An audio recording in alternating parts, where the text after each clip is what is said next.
E eu chego agora no Museu Matenadaran, que é um museu de manuscritos. E logo aqui na minha frente, uma figura muito importante para a história da Armênia, Mashtoth. Ele foi o criador do alfabeto armênio. São 36 letras originais feitas por ele durante o período do ano 405 até 406 depois de Cristo, mas na Idade Média acrescentaram mais 3 letras, deixando o alfabeto assim com 39 letras.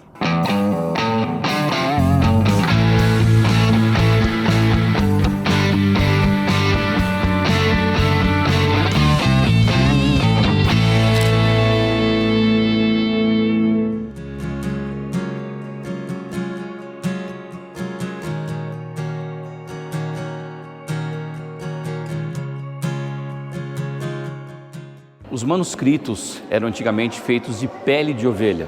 Era um material muito caro para você fazer um manuscrito como esse. Então muitas vezes eles reutilizavam, reciclavam esse próprio manuscrito. A gente vê isso nesse aqui. Você pode perceber que ele tem uma parte um pouquinho mais apagada. Eles lavavam isso para sair a primeira escrita, né? E depois na segunda eles faziam com desenhos mais pintados. Você vê o que está abaixo já um pouquinho apagado, século V depois de Cristo, e o acima século X depois de Cristo.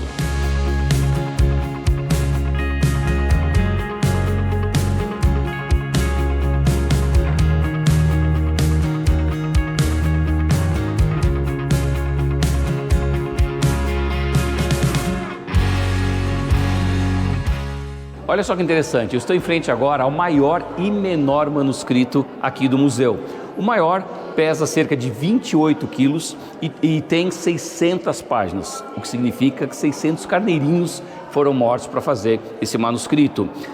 Esse manuscrito foi dividido na época do genocídio armênio, mas graças a Deus, as pessoas que os dividiram conseguiram depois, posteriormente, encontrar esses manuscritos e hoje estão os dois aqui na Armênia, que falam de textos teológicos, como literatura, medicina, música, história.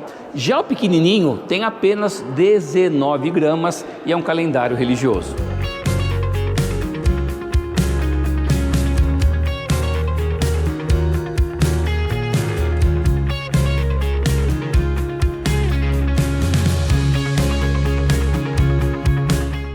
Existem aqui no museu cerca de 23 mil manuscritos e fragmentos. A maioria já exposta e outra parte guardada no depósito. Muitos deles nos chamam a atenção pela sua cor, mas esse aqui em específico mostra um bichinho bem diferente. A gente vai falar dele e das cores. Por exemplo, quando eu trabalho na cor azul, eu usava o lápis azuli. Quando eu trabalho na cor verde, eu usava o cobre oxidado. O dourado era o pó de ouro, mas o vermelho vinha desse bichinho, Cotinilha vermelha. Originalmente do México, mas também conseguiam achar esse inseto, né, que é um inseto de 3 a 5 milímetros, o tamanho dele é como é pequenininho, no Monte Ararat. Hoje é muito difícil de encontrá-lo e para você ter uma ideia, se acharem ele, 1 grama desse bichinho é mais caro que 1 grama de ouro.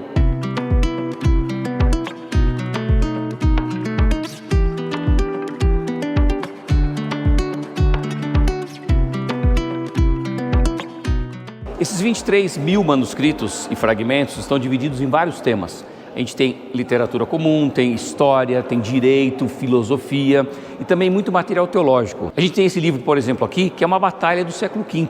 Agora, o que eu achei muito interessante é esse aqui que está ao lado, que conta a transição entre o paganismo e o cristianismo. Já falei sobre isso, que a Armênia foi o primeiro país do mundo a adotar o cristianismo como a sua religião, tirando o paganismo de lado. E o interessante é que o primeiro livro traduzido para o armênio, usando já o alfabeto armênio, foi uma Bíblia.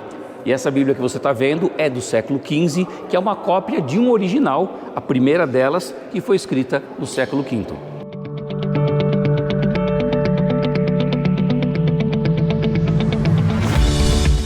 E agora é hora de você seguir as minhas redes sociais, se inscrever no canal do YouTube e se você tem interesse em viajar comigo para algum lugar do mundo, está aqui o site para você visitar, que minha agenda está toda lá, hometour.com.br.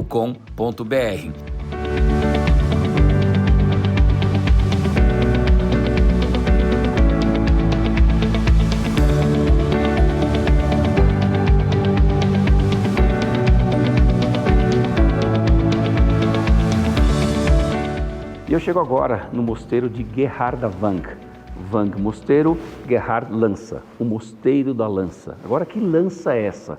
Bem, a história é bem antiga, a gente vai contar ela todinha para você, mas o que acontece? Aqui na Armênia vieram 2 discípulos de Jesus para evangelizar o povo. Eram eles, primeiro, Bartolomeu, ou Natanael, que nasceu lá em Caná da Galileia, e também nós temos São Judas Tadeu, que vem junto com ele uma lança. Agora, que lança exatamente é essa? Então, vamos à história.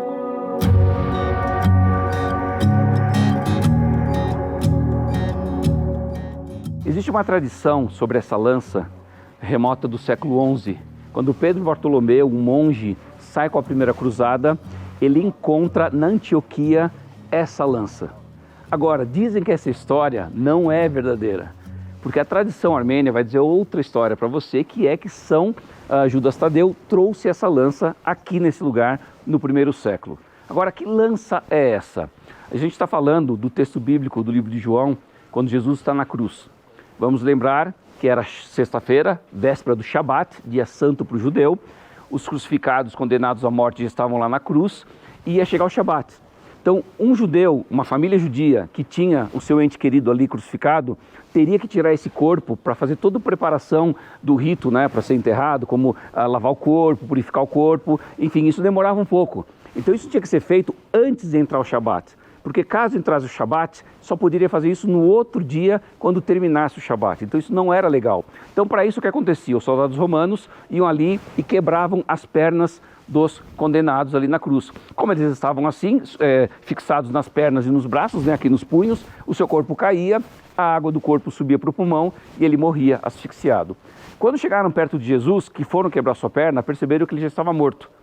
Um soldado romano, que é o texto de João, capítulo 19, versículo 34, diz que ele furou a lateral de Jesus e dali saiu água e sangue.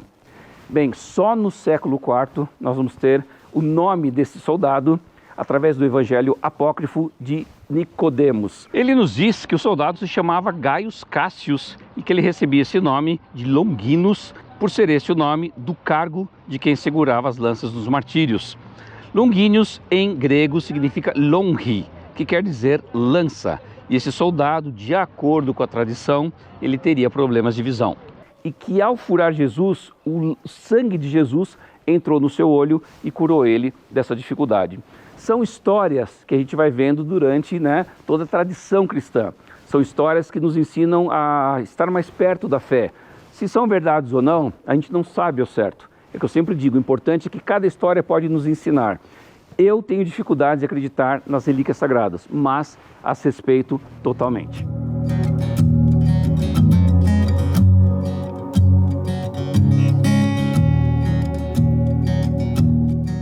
Uma controvérsia sobre essa história da lança é que existem 4 no mundo.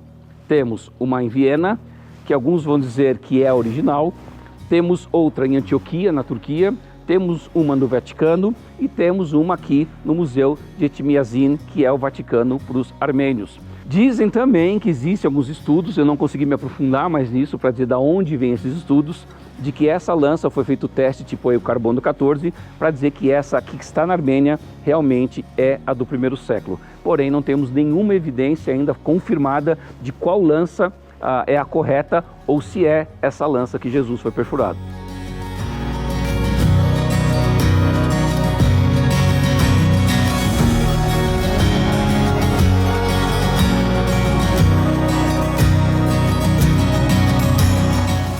O que é muito interessante nesse mosteiro é que parte dele está totalmente talhado na rocha. Como você pode ver, essa capela que eu estou aqui, dedicada à Virgem Maria. E olha só, gente, incrível, cada detalhe. Não sei se a câmera pega tão bem, porque não é um lugar extremamente bem iluminado, mas toda a decoração talhada nessa rocha. Então imagina construir um templo, né? Uma capela desse tamanho, e eu estou falando do século XIII.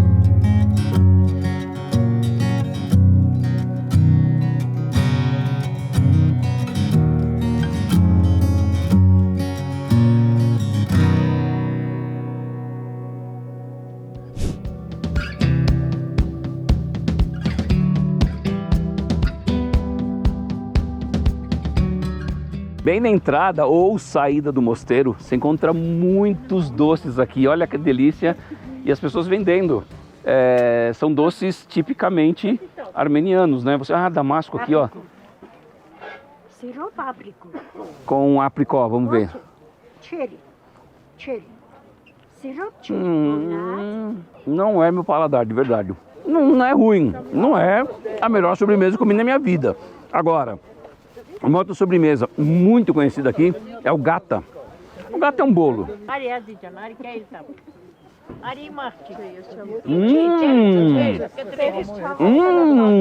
Esse tá bom.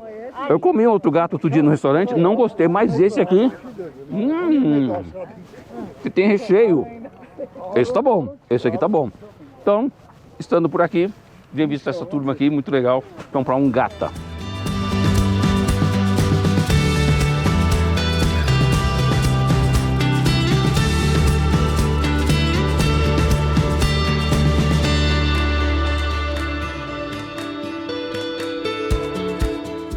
O que é muito importante na cultura armênia é a fabricação do seu pão caseiro. Então eu estou aqui no lugar onde eles fazem o lavash. Essas senhoras maravilhosas aqui, olha que legal, estão fazendo esse pão que tem alguns processos. O primeiro é abrir a massa. Então ela vai abrir a massa aqui agora e vai entregar para essa outra senhora, que vocês vão ver que ela faz um movimento muito interessante com as mãos. Você vê que ela dá um trato legal nessa massa. Ela vai esticar nesse travesseiro, olha que interessante. Esse grande travesseiro, né? E depois que ela estica, ela vai colocar uns pinguinhos de água para que esse pão, que essa massa possa colar no forno.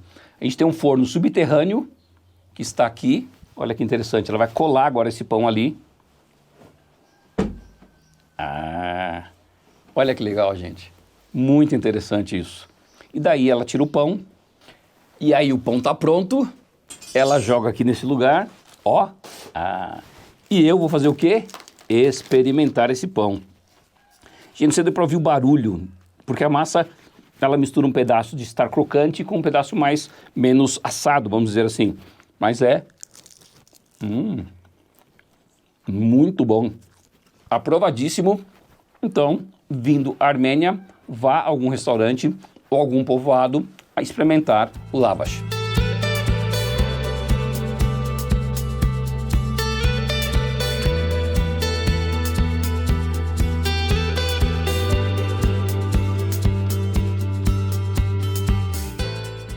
Ana, Dime. o que você vai aprontar aqui agora? Agora vamos a preparar un bocadillo armenio, como nosotros lo llamamos. Pegamos un Lavash. lavash, un pedazo de lavash, dependiente del hambre, el tamaño viene, pequeño o grande. Sí. Entonces pegamos, digamos así, un pedazo. Se puede Porque tengo pegar. mucha hambre, entonces puede ser. Ok, entonces te doy la mitad. La mitad.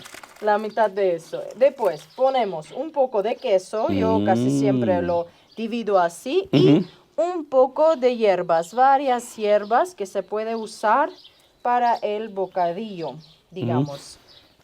El aroma es Cero. perfecto. Así. Listo. Isso é muito rico. É saudável, é muito rico. Sí. Puede ser bocadillo con otras cosas también, con lo que Cualquier quieres. tipo de cosas. Hoy en día, por ejemplo, muchas familias también ponen un poco para secarse este pan, cortan a pedacitos y después añaden diferentes cremas, salsas. Por ejemplo, conoces a hummus, mutabal, baba sí, ganoush. todo, baba ganoush, todo. Entonces pueden ponerlo, sí, Déjalo, pero- echarlo dentro y comer. Gracias. De nada. Boa. Ah.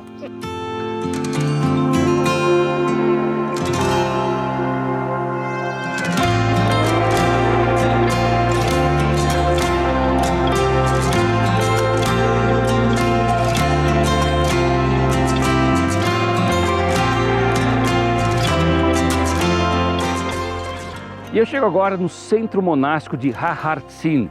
Você deve estar pensando, nossa, quantos mosteiros você já visitou, Enachev?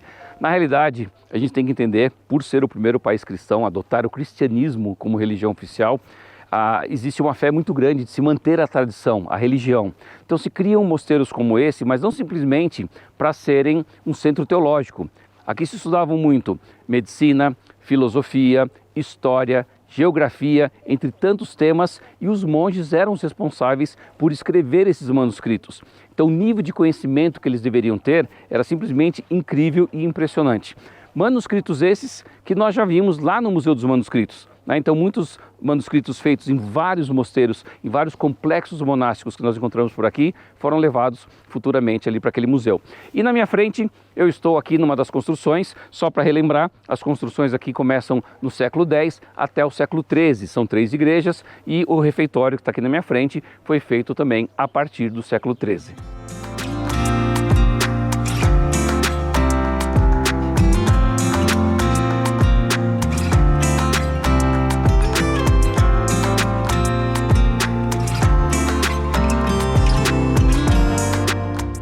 Eu estou de frente à igreja de São Gregório, a primeira a ser construída aqui no século X. E o que é muito interessante que a gente vê aqui são todas as paredes escritas, como se fosse um grande livro. E o que quer dizer cada palavra ou cada frase do que tem aqui?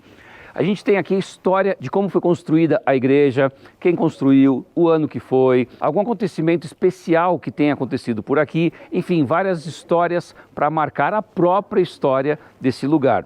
E você vê as letras todas no armênio antigo, chama grapar.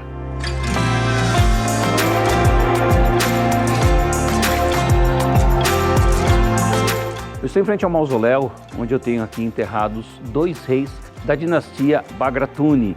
E é interessante a gente relembrar que na Idade Média, os ricos, os nobres, príncipes, reis, sacerdotes de alto escalão eram sepultados ou dentro ou ao lado da igreja, porque acreditavam que estando aqui chegariam mais rápido ao céu.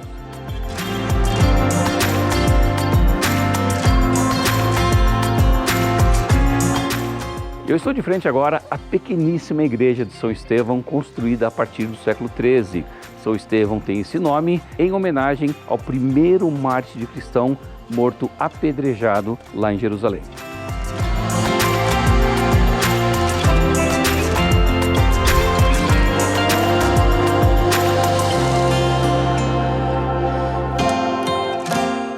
Ao entrar na igreja, o que nos chama a atenção é a falta de luz que tem aqui. São pouquíssimas janelas que encontramos e a ideia é realmente criar um ambiente de introspecção, um ambiente mais sóbrio, onde os monges possam ter muita concentração para as suas orações.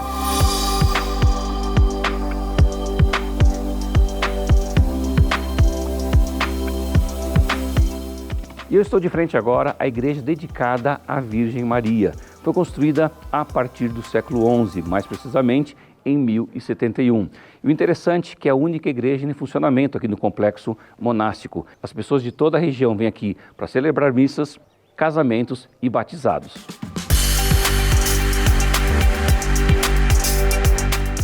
A Armênia não é apenas um lugar no mapa, mas uma memória viva na humanidade. Entre montanhas e mosteiros, seu povo preserva a fé, a cultura e a esperança. Conhecer a Armênia é entender que a história não termina, ela continua silenciosa em cada pedra e em cada olhar. E eu espero que você tenha gostado de toda essa série sobre a Armênia, e eu te espero no meu próximo programa, porque afinal de contas, dentro de nós sempre vai existir um louco por viagens.